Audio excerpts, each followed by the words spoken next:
青春的微笑，是爱的名字。嗨，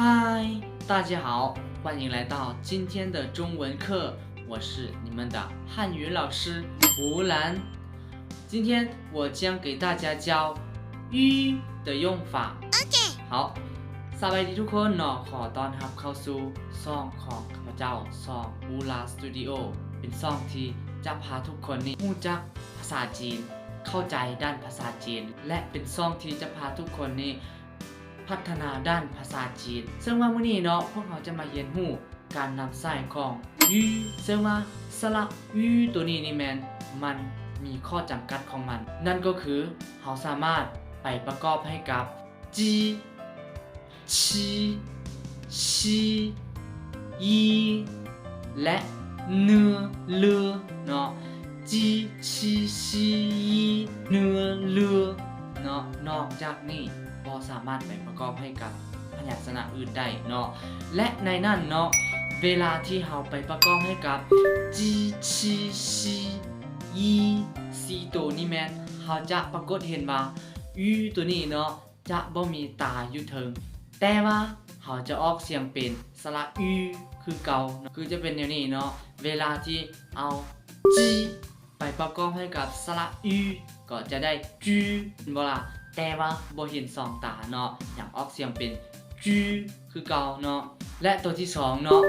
ชีบวกให้กับสระอูก็จะได้เป็นชูชีบวกให้กับอูก็จะได้เป็นชูยีบวกให้กับอูก็จะได้ยูที่เขียนเป็นแบบนี้ก็ย้อนบางจำพวกจีชีชีและอีซีตัวนี้แมนมันบ่สามารถไปกับสระอูได้อยู่แล้วเนาะเพราะฉะนั้นเนาะเวลาที่ยูตัวนี้ไปอยู่กับจีชีชีอีซีตัวนี้เขาจะหู้เลยว่ามันอ่านออกเสียงเป็นจูชูชูและยูเนาะให้ทุกคนนี่ใส่ใจและสังเกตดีๆกับสิ่งนี้เนาะเพราะว่ามันอ่านผิดได้เนาะแล้วถ้าวรรณยุกต์ทั้ง4เสียงคือเสียงที่1 2 3และเสียงที่4เนาะมาประกอบให้กับจำพวกนี้นี่แม่นเขาจะออกเสียงตามแต่ละเสียงที่แตกต่างกันไปตัวอย่างเช่นว่าจู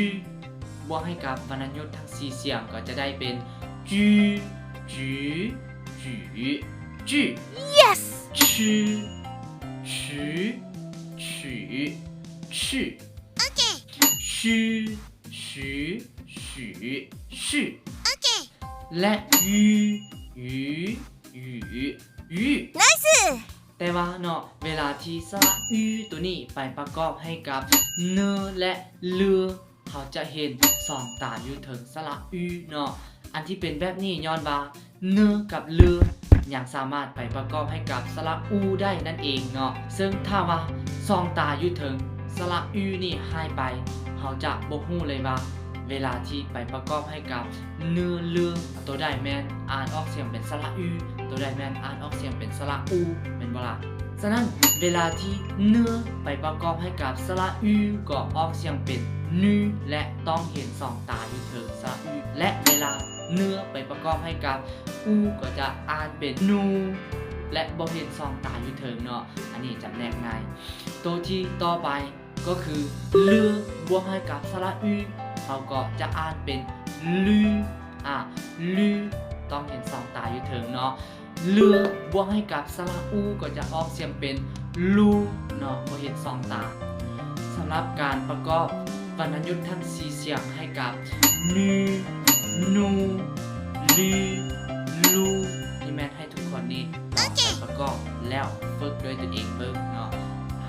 好，今天的中文课就到这里，感谢大家的观看，我们下个视频见，拜拜。